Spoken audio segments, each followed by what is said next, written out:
Hello, it's me, Steve Des from Dezperate and welcome to Desperate Actor YouTube show. And today we're following along a StoryTime series that we're recapping basically my experiences in Los Angeles. And today we're going to be talking about my first auditions. And my first auditions were very simple. So I was non-union at the time. I wasn't in any union or anything. I was just like anybody that moves into Los Angeles and tries to figure it out. And my first auditions, a lot of them, an immense majority of them, were completely and fully personality driven, or pretty much like, hey, can you show up here? All right, cool, then show up. Because the majority of my gigs, especially in that beginning portion, I wasn't getting paid. I wasn't getting paid $100 a day. I wasn't getting paid $50 a day.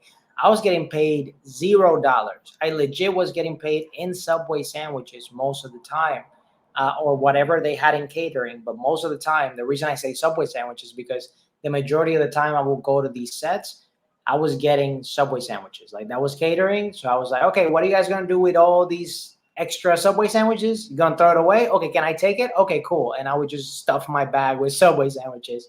And that's how I would survive, essentially. And that would be my food for like the week or a couple of days. And it was a real struggle at the time.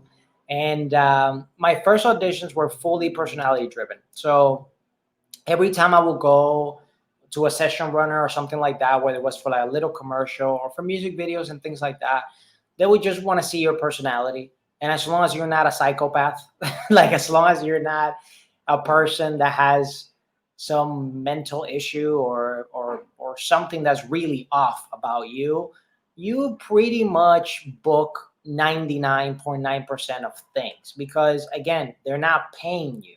They just need more people. And sometimes I will go to these auditions literally to be an extra, and I will get bumped into like, you're not an extra anymore. Now you're the leading person, but I still wasn't getting paid, just so you know.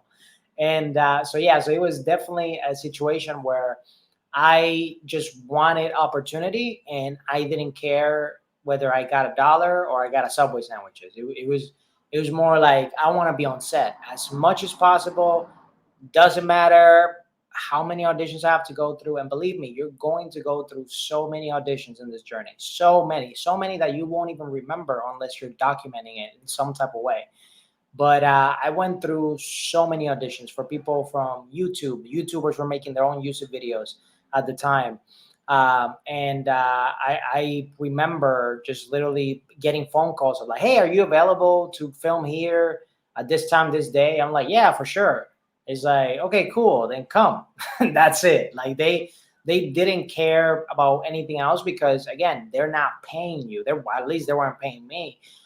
There are probably other people that got paid or something like that, but I wasn't. So my first auditions were literally me being the most desperate person ever. I mean, I will always show up like it was my best day, but as far as like literally not knowing at all my worth when it came to the industry, nothing. I didn't know how much I should have been getting paid. None of that stuff. It was just a matter of like, oh, I can be on set for another 14 hours. Okay, cool. Let's take it. Let's do it. And that's how I was rolling about the majority of my auditions. Were pretty much just like, go do whatever is required of me and show up on set and film, and then I'm back home, with extra Subway sandwiches.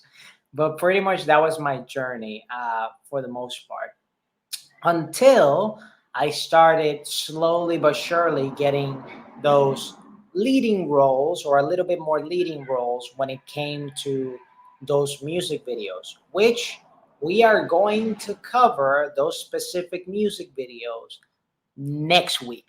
So I'm leaving you with that little cliffhanger. But the one cliffhanger I won't leave you with is that if you want a straight path, a step-by-step guide on how to make it and crush it in the entertainment industry, whether you're in Atlanta, whether you're in London, in Canada, it doesn't matter. But we base it heavily on the Hollywood industry, because that's the mecca of entertainment. But we have all those programs available for you at desperateactor.com. Go check at desperateactor.com. We have guides, we have free podcasts, we have free YouTube videos, we have coaching, we have premium courses.